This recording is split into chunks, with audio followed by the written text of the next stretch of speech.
विशेष 2080 सालको भदौ महिनाको वृष राशिको समग्र राशिफल लिएर तपाईहरु सामु उपस्थित भइसकेको छु।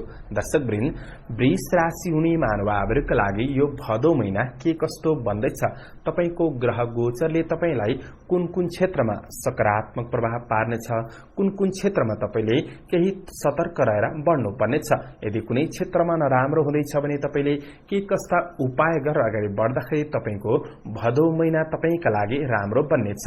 यदि कुनै राम्रो कामको सुरुवात गर्दै हुनुहुन्छ, कुनै लामो दूरीको यात्रामा निस्कदै हुनुहुन्छ भने तपाईले के कस्ता शुभ अंक शुभ रंगहरुको प्रयोग गर्दा तपाईका लागि राम्रो हुनेछ।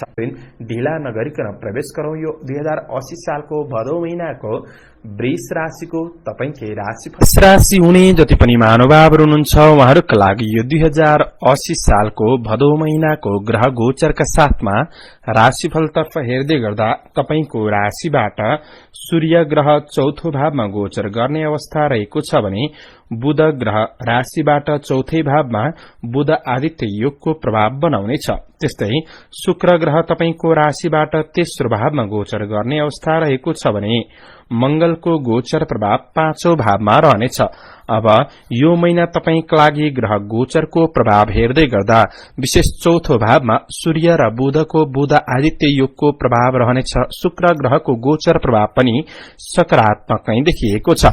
तपाईका कुनै पनि घरायसी काम कार्यहरू अधुरै रहेका छन् भने त्यस्ता काम कार्यहरूलाई पूरा गर्दै बढ्न सक्ने महिना चाहिँ रहेको छ। नोकरीजन्य काम कार्यको क्षेत्रमा सामान्य बाधा अडचनका बावजुद तपाईले यो महिना सफलता प्राप्त गर्न सक्ने समय बन्नेछ।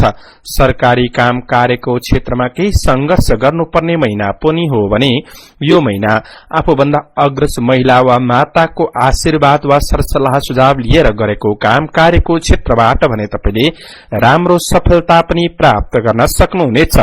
बैंकिङ म्यानेजमेन्टको क्षेत्र, मिडिया, मनोरञ्जन, लेखन, सम्पादन आदिको क्षेत्रमा तपाईले यो महिना सामान्य लाभ प्राप्त गर्दै अगाडि बढ्न सक्ने समय पनि बन्नेछ।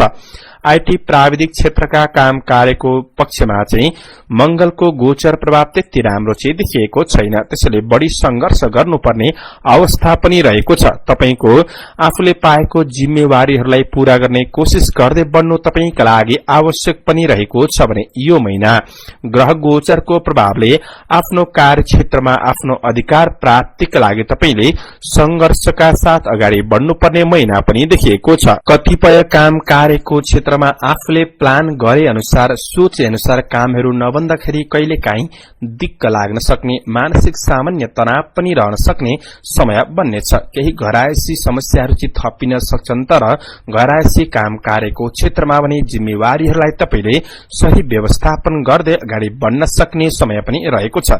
काम गर्दै बन्दै जाँदा सामान्य झमेलाहरू आइपर्न सक्ने, विवादित कुराहरूमा तपाई नफस्ने कार्य गर्नुहोला।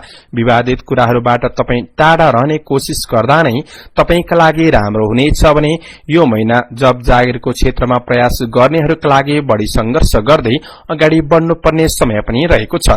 कामको सही मूल्याङ्कन गरेर मात्र तपाईले समय खर्चेर बढ्नु आवश्यक पनि रहेको छ, नत्र गलत ठाउँमा परिश्रम खेर जान सक्ने महिना पनि बन्दिनेछ भने यो महिना विश्वास गरेकाहरूले कतिपय क्षेत्रमा धोका दिन सक्छन्। गलत संगतहरू चाहिँ बढ्न सक्छ, गलत क्षेत्रमा अगाडि बढिन सक्ने महिना पनि हो। त्यसैले तपाईले अपरिचित व्यक्तिलाई छिट्टो विश्वास चाहिँ नगर्नुहोला। आफ्ना विशेष केही राम्रा योजनाहरू छन् भने तपाईले गोपनीयता कायम गर्दै अगाडि बढ्नु आवश्यक पनि रहेको छ। तपाईको मान सम्मानमा आँच आउन सक्ने, गरेको काम कार्यको क्षेत्रमा सामान्य अब्जसहरू पनि नआउला चाहिँ भन्न सकिन्न। अब्जसका बावजुद तपाई लगनशील भएर बढ्नुहुन्छ, निरन्तर प्रयास गर्नुहुन्छ भने तपाईले थालेका कुनै पनि दीर्घकालीन योजनाका काम कार्यको क्षेत्रबाट भने तपाईले राम्रो लाभ प्राप्त गर्दै अगाडि बढ्न सक्ने महिना पनि रहेको छ। यो महिना अन्य व्यक्तिहरूबाट साथ सहयोग प्राप्त गर्ने भन्दा पनि आफ्नै प्रयत्नमा आफ्नै प्रयासमा तपाईले काम कार्यहरूलाई अगाडि बढाउन सकिने महिना पनि रहेको छ। यो महिना विशेष तपाईको कार्य वातावरणलाई चाहिँ राम्रो बनाउने कोशिश गर्नुस्। आफ्ना साथीभाइहरूसँग राम्रो व्यवहार गर्दै अगाडि बढ्नु नै तपाईका लागि आवश्यक रहेको छ। अब यसरी हेर्दाखेरि काम कार्यका दृष्टि दृष्टिले तपाईंका लागि यो महिना मध्यम नै देखिएको छ। अब व्यावसायिक क्षेत्रमा हेर्दै गर्दा तपाईंका लागि शुक्रको गोचर प्रभाव सकारात्मक नै देखिएको छ। व्यावसायिक क्षेत्रमा लगानीका लागि केही अवसर त जुट्न सक्छन्, तर सबै अवसरहरू राम्रो नै हुन्छ भनेको चाहिँ छैन। त्यसैले अवसरको सही मूल्याङ्कन गरेर मात्र तपाईले लगानी गर्नु आवश्यक रहेको छ, नत्र अनावश्यक लगानी वा गलत ठाउँमा पनि लगानी भइदिन सक्ने समय पनि रहेको छ। त्यो कुरामा तपाई सावधानी रहेर बन्ने कोशिश गर्नुहोला।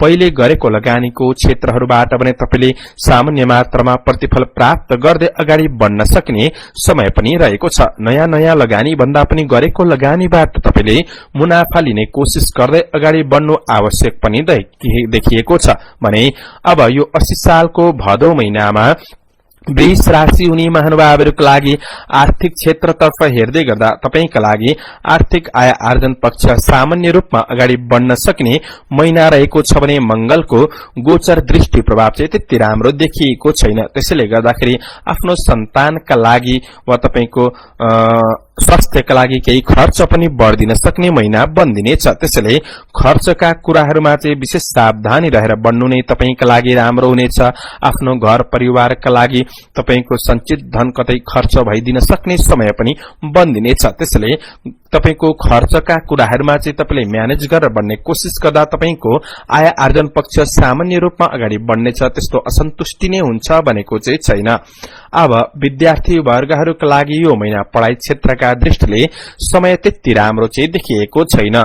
पढाइका लागि रुचि केही बढे तापनि पर्याप्त समय जुटाएर अगाडि बढ्न चाहिँ नसकिएला। सामान्य बाधा अडचन समस्याहरू पनि आइपर्न सक्ने समय रहेको छ। कतै पढाइको विषयलाई लिएर दुविधामा पर्न सक्ने महिना पनि बन्दिनेछ भने परीक्षा प्रतियोगितामा तपाई सामेल हुँदै हुनुहुन्छ भने यो महिना त्यति राम्रो रिजल्ट चाहिँ नआउन सक्छ। त्यस्ता कुराहरूमा तपाई सावधानी रहेर बढ्नु नै तपाईंका लागि राम्रो हुनेछ भने विद्यार्थी वर्गहरूका लागि यो भदौ महिना तपाईंको सामान्य महिना बन्दिनेछ। आफैले लगनशील भएर मेहनत गर्दै अगाडि बढ्ने कोशिश गर्दा नै तपाईंका लागि राम्रो हुनेछ। अब तपाईंको स्वास्थ्य क्षेत्रका दृष्टिले यो भदौ महिना के कस्तो रहनेछ त? शारीरिक केही कष्ट भने रहन सक्ने समय बन्नेछ भने केही मानसिक तनावहरू पनि रहन सक्ने, पेट विकारहरू पनि रहन सक्ने र अर्को पक्ष भनेको तपाईंको सन्तानको पक्षमा केही समस्याहरू आइपर्न सक्ने समय बन्दिनेछ। अब त्यस्ता कुराहरूमा चाहिँ तपाई आफैले सावधानी रहेर बढ्ने कोशिश गर्नु नै तपाईंका लागि राम्रो हुनेछ भने अब पारिवारिक सम्बन्धका दृष्टिले तपाईंको विशेष मातृपक्षबाट केही साथ सहयोग प्राप्त गर्न सक्ने महिना रहेको छ। कतिपय कुराहरू नमिल्न सक्छन्, यद्यपि तपाईले साथ सहयोग भने राम्रै मात्रामा प्राप्त गर्न सक्ने समय पनि रहनेछ भने दाजुभाइ दिदी बहिनीहरूबाट आफूभन्दा साना सदस्यहरूबाट तपाईले केही नजिक भएर बढ्ने अवसर प्राप्त गर्न सक्ने महिना रहेको छ। साना सदस्यहरूबाट खुशी प्राप्त गर्न सक्ने महिना पनि रहनेछ भने अब प्रेम र दाम्पत्य सम्बन्धको पक्षमा हेर्दै गर्दा तपाईंको राशिबाट पंचम भावमा मंगलको गोचर प्रभावले गर्दाखेरि तपाईंको प्रेम सम्बन्धमा केही विवादित कुराहरू चल्न सक्ने, विवाद चल्न सक्ने समय रहेको छ। त्यसैले तपाईले विशेष बोलीमा संयमता कायम राखेर अगाडि बढ्नु आवश्यक पनि रहेको छ भने दाम्पत्य सम्बन्धका दृष्टिले तपाईंको विशेष सकारात्मक नै रहेको छ। किनभने शुक्रको गोचर प्रभाव राम्रो नै हो। दाम्पत्य सम्बन्धमा एक अर्कामा सहयोगी भएर अगाडि बढ्न सक्ने समय बन्दिनेछ भने तपाईंका लागि दाम्पत्य सम्बन्ध दृष्टिले त्यस्तो नराम्रो असर चाहिँ देखिएको छैन। अब यात्राका दृष्टिले तपाईंका लागि यो महिना केही वैदेशिक यात्राका कुराहरू चाहिँ बन्दिन सक्ने समय रहनेछ।